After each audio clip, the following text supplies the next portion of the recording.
पंकज, हमें सियासी मायने भी इस पूरे मामले के समझने होंगे। देखिए, सजा कराना उत्तर प्रदेश सरकार के लिए चुनौती है, जगविंदर ये कह रहे हैं, हम भी यही कह रहे हैं। सियासी मायने भी समझना बहुत जरूरी है इस पूरे जो ये काफिला पहुंच रहा है मुख्तार अंसारी को पंजाब से उत्तर प्रदेश लाने का। शोभना, आज हम जिस मुख्तार अंसारी पर चर्चा कर रहे हैं ना, आप उसको समझिए कि वो कितना बड़ा एक पर्सनैलिटी है, जो लगातार 5 बार का विधायक है। जेल से रह करके वो 2005 से चुनाव जीत रहा है। उसके भाई अफजाल अंसारी बीएसपी के विधायक हैं, उसके बेटे अब्बास अंसारी भी रह चुके हैं। पूरा पूर्वांचल का इलाका मुख्तार अंसारी का, और वहां से रहकर को बिहार तक भी अपराध की उसकी दुनिया चलती है। और मुख्तार अंसारी पर 52 मुकदमे हैं, लेकिन हद की बात यह है कि अभी तक किसी भी मामले में उसे कोई सजा ही नहीं हुई। ये जो बीजेपी के विधायक कृष्णानंद राय की जो हत्या हुई थी, उस मामले में भी निचली अदालत से बरी हो गया।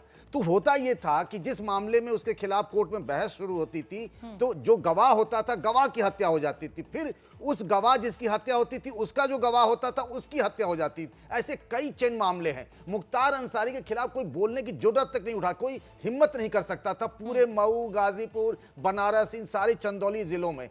तो सबसे बड़ी चुनौती होगी योगी सरकार की। पहली चीज, जैसा जगविंदर ने कहा कि पंजाब जिस तरीके से गया और जितनी आवभगत की गई, और इसीलिए कांग्रेस पर, प्रियंका गांधी पर, राहुल गांधी पर निशाने साधे जा रहे हैं बीजेपी की तरफ से। अब जब वो लौट कर आ रहा है यूपी, तो सबसे बड़ी चुनौती होगी कि सबूत पेश करना, गवाही करानी। और ऐसे करीब 10-12 मुकदमे हैं ट्रायल स्टेज में, जिसमें मुख्तार अंसारी को सजा हो सकती है। अब तक मुख्तार अपने हिसाब से पैरेलल सरकार चलाता रहा है, जेल में उसके दरबार लगते थे। अब इसे साबित करना पड़ेगा कि यूपी में आखिरकार कानून का राज है। पंकज, लेकिन मेरा सवाल अब इससे इतर यह है कि योगी सरकार अब क्योंकि मुख्तार अंसारी को उत्तर प्रदेश लाने में कामयाब हो गई है, सजा जो है वो अगला पहलू है। जो योगी सरकार का निशाना होगा आने वाले चुनाव को देखते हुए, क्या वो कांग्रेस पर होगा, अपराध पर होगा, या फिर अपराधी पर होगा? ये किस सारी बातों पर होगा। आप जानती हैं अगले साल की शुरुआत में यूपी में, यानी कि फरवरी मार्च में विधानसभा के चुनाव हो जाएंगे। कुछ महीनों बाद तो सारे बंगाल चुनाव के बाद सारी पार्टियां वहां पहुंच जाएंगी। अखिलेश यादव के कल के बयान को देखिए, वो कह रहे हैं मुख्तार मामले में उन्हें लगता है कि न्याय नहीं हो पाएगा।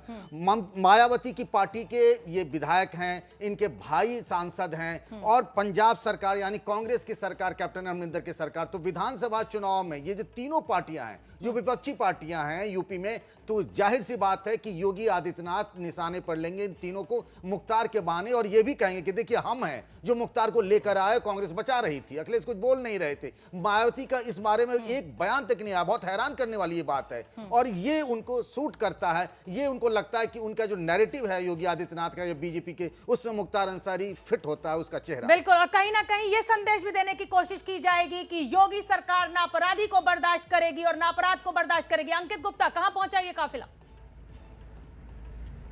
जी, मथुरा को क्रॉस कर चुके हैं, वृंदावन वाला कट को के आगे गाइडलाइन दिए, बी लिमिटलेस आपको दिखाते हैं। क्यों हम ऐसा कहते हैं? मुख्तार अंसारी का जो काफिला है वो इस वक्त हमारे पीछे चल रहा है, और हम उसके आगे चल रहे हैं। मकसद क्या है? मकसद ये दिखाने का है कि जो पुलिस और प्रशासन का काम है उसके बीच में बाधा भी नहीं, लेकिन तस्वीरें दर्शकों तक पहुंचाना। अब मुख्तार अंसारी कहां है ये देखिए, ये जो सबसे आगे जो पुलिस के एस्कॉर्ट, एक नीली बत्ती ऊपर ब्लिंक कर रही है, वो एम्बुलेंस है, और उस एम्बुलेंस पे मुख्तार लेटा हुआ है। अब से कुछ देर पहले, तकरीबन जो है 1.25 घंटे पहले, एक पेट्रोल पंप पर ये एम्बुलेंस रुकी थी। वहां पर हमको एक शख्स की झलक दिखी है। हम ये अभी दावे से नहीं कह सकते कि वो मुख्तार था या कौन था, क्योंकि जो एम्बुलेंस रुकी थी उसमें से डॉक्टर्स उतरे, ड्राइवर उतरा, सबने जो पानी पिया, कुछ खाया पिया, लेकिन 1-2 लोग अंदर से नहीं उतरे थे। लेकिन बाद में उसका एम्बुलेंस का शीशा खुलता है, एक शख्स अपने हाथ धोता है। अब क्या वो मुख्तार अंसारी था या कोई और था? क्योंकि हम लोगों को थोड़ा दूर रोका गया था, कुछ कह नहीं सकते। लेकिन ये तस्वीरें देखिए, ये यमुना एक्सप्रेसवे है, 8 लेन का हाईवे है, जिसकी एक तरफ की 4 लेन, और उसके बाद ये बांदा की तरफ, तो जी, ये हाईवे पूरी तरीके से खचाखच भरा हुआ है। ये हाईवे पूरी तरीके से खचाखच भरा हुआ है। और गाड़ियां कौन सी? वो गाड़ियां जो कि सुरक्षा घेरा दिए हुए हैं मुख्तार अंसारी की एम्बुलेंस को।